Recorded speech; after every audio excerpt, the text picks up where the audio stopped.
बिस्मिल्लाहिर्रहमानिर्रहीम। अस्सलाम वालेकुम नादरीन, आप यूट्यूब चैनल देख रहे हैं। मैं इमरान ख़ान हूँ। नादरीन, बरतानिया में प्रोग्राम हुआ शहीद अरशद शरीफ की याद में। मैं तमाम सहाफ़ियों का शुक्रिया अदा करता हूँ जिन्होंने इस प्रोग्राम को ऑर्गेनाइज़ किया और उन्होंने याद रखा हमारे प्यारे साथी शहीद अरशद शरीफ को। इस साल 23 अक्टूबर को उनकी बरसी है। इस दिन उन्हें शहीद किया गया था कीनिया में, और इस हवाले से एक प्रोग्राम हुआ एतवार वाले दिन। कल इस प्रोग्राम में शिरकत के लिए हम लोग लंदन गए, वहाँ जाके हमने प्रोग्राम किया। मैं भी इसमें मेहमान था, साबिर शाकिर भाई भी थे। शहीद अरशद शरीफ की फैमिली से भी एक ऑडियो पैगाम आया था, वो भी सुनाया गया। शहीद अरशद शरीफ की 2 डॉक्यूमेंट्रीज़ भी दिखाई गई। कुछ उनके दोस्त हैं, आमिर मतीन साहब, दीगर कुछ और दोस्त हैं, अमीर अब्बास साहब, सिद्दीक जान साहब, दीगर और सहाफ़ी भी थे। तो इन तमाम ने वहाँ बातचीत की और साबिर शाकिर भाई ने बड़ी तफसीली बातचीत की केस के हवाले से, हक़ाइक़ के हवाले से। तो हम सबका शुक्रिया अदा करते हैं, ना हम भूलेंगे और ना हम भूलने देंगे। ये एक ऐसा केस है कि जो तारीख़ में ज़िंदा रहेगा, क्योंकि इसके मुद्दई हम तमाम सहाफ़ी हैं।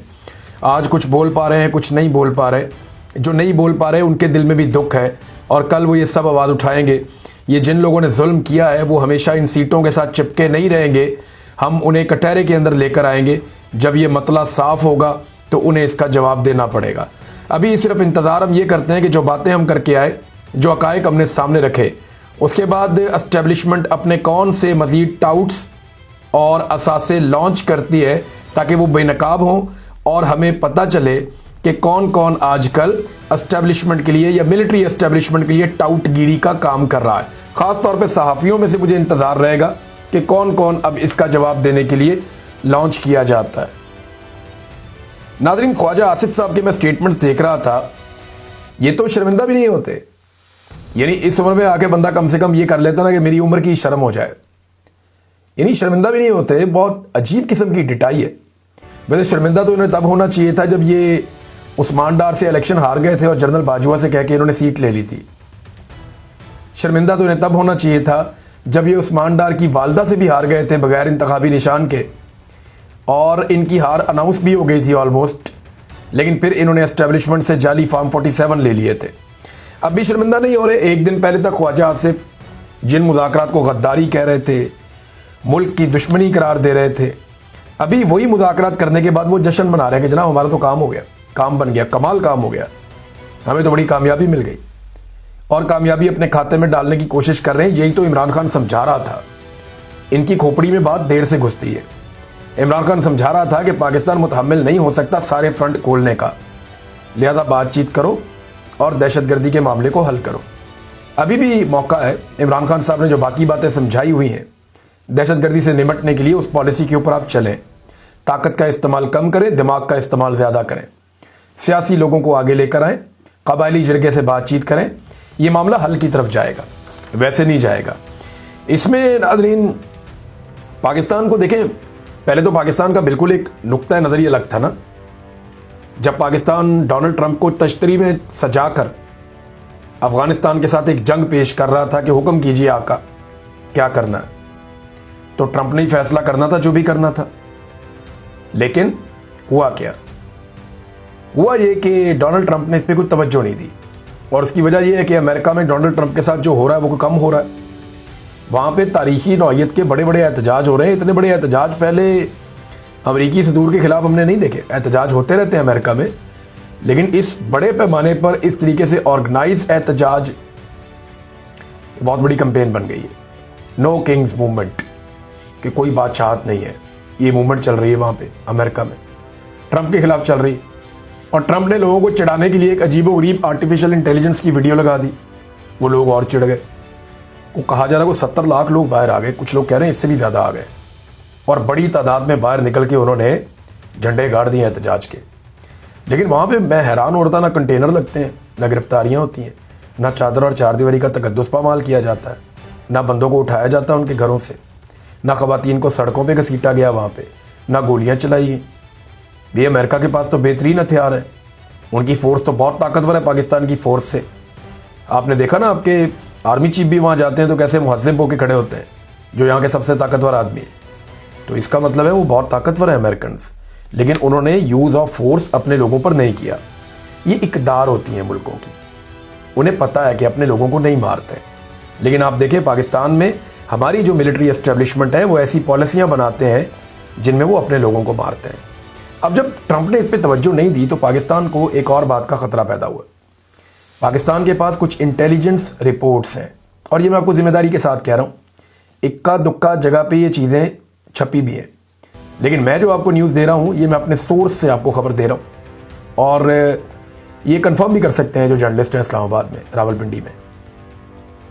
पाकिस्तान की इंटेलिजेंस के पास ये इतला है कि भारत बहुत जल्द अगले 1 या 2 महीने में कोई ना कोई फॉल्स फ्लैग ऑपरेशन करके दोबारा पाकिस्तान के साथ ऑपरेशन सिंदूर जैसी सूरत पैदा कर सकता है।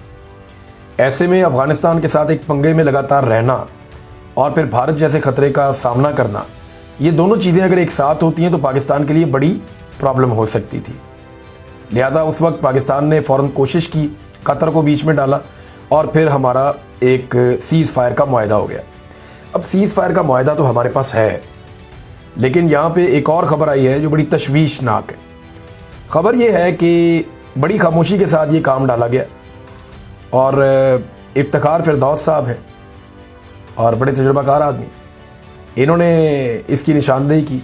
फिर हमारे कुछ और जर्नलिस्ट हैं, उन्होंने भी निशानदेही की कि कतर ने पहले जो एक जारी किया था एलामिया, कतर से जारी हुआ था पाकिस्तान और अफ़गानिस्तान के मुज़ाकरात का, उस एलामिया में वर्ड बॉर्डर इस्तेमाल किया गया था, सरहद का लफ्ज़ इस्तेमाल किया गया था अफ़गानिस्तान और पाकिस्तान के बीच में। लेकिन फिर तालिबान के कहने पे उस लफ्ज़ को ख़त्म कर दिया गया, क्योंकि अफ़गानियों का ये मानना है चाहे वो तालिबान है चाहे वो तालिबान नहीं है। अब ये आप नहीं कह सकते कि जी तालिबान की ये सोच है, नहीं, ये अफ़गानिस्तान के अंदर रहने वाले लोगों की सोच है, और पाकिस्तान में भी कुछ लोगों की ये सोच बाद औक़ात होती है। अफ़गानिस्तान में रहने वाले लोगों की ये सोच है कि ये ड्यूरेंट लाइन है, ये कोई मुस्तकिल सरहद नहीं है, हमें इसके आर पार जाने का पूरा हक है। दोनों तरफ हमारे लोग रहते हैं, कबाइल रहते हैं, यानी आधा गांव जो है वो अफ़गानिस्तान में, आधा गांव पाकिस्तान में है, तो हाउ इज़ इट पॉसिबल कि लोग आपस में ना मिलें? तो वो इसको बॉर्डर तस्लीम नहीं करते, और उनके कहने के ऊपर जो है वो ये कर दिया कतर ने कि लफ्ज़ बॉर्डर ख़त्म कर दिया। और इससे बड़ी हैरत की बात यह है कि पाकिस्तान ने इस पर एतराज़ कोई नहीं किया, खामोशी। देखिए, कतर कुछ करे, यूएई कुछ करे, या सऊदी अरब कुछ करे, या डोनाल्ड ट्रंप कुछ करे, इवन अब तो कोई इसराइल भी कुछ करे, तो पाकिस्तानी हुक्मरान नहीं बोलते, ये खामोश रहते हैं। और पाकिस्तान नॉर्मली कोशिश करता है कि इनके साथ पंगा ना ले, क्योंकि हमारे जो एस्टेब्लिशमेंट है या हमारे जो हुक्मरान हैं उनके इनके साथ देरीना और बड़े अच्छे मरासिम होते हैं, ये कारोबार भी यहीं पे जाकर करते हैं, मामलात भी अपने इन्हीं के सामने हमेशा रखते हैं। एक और बहुत बड़ी डेवलपमेंट हुई नाज़रीन पाकिस्तान में, मुझे आपके साथ शेयर करनी बहुत ज़रूरी और बड़ी डेवलपमेंट है, और मैं पूरी कौम को मुबारकबाद पेश करता हूँ कि मई में जो एक लड़ाई हुई थी ना इंडिया और पाकिस्तान की, जिसमें इंडिया के तैयारे गिर गए थे, मियाँ नवाज शरीफ को अब वो बात पता चल गई है। मियाँ नवाज शरीफ साहब ने अब स्टेटमेंट जारी किया वो मई वाले इंसिडेंट का। इंडिया और पाकिस्तान की जो जंग मई में हुई थी, जून, जुलाई, अगस्त, सितंबर, अक्टूबर, ये अक्टूबर के मिड में आके, बल्कि मिड के भी बाद, मियाँ नवाज शरीफ साहब को पता चल गया कि जनाब इंडिया और पाकिस्तान की तो लड़ाई लगी थी, और अब उन्होंने स्टेटमेंट जारी कर दिया। मियाँ साहब का स्टेटमेंट है, पाकिस्तान हमारी रेड लाइन है, पाकिस्तान की तरफ किसी को मैली आंख से देखने नहीं देंगे। क्या बात है मियाँ साहब की। मियाँ साहब आप सिर्फ 6 महीने लेट है, 5 महीने, लेकिन आपने स्टेटमेंट कमाल दिया। तक इतना ही, अपना ख्याल रखिएगा, अपने चैनल का भी। अल्लाह हाफ़िज़।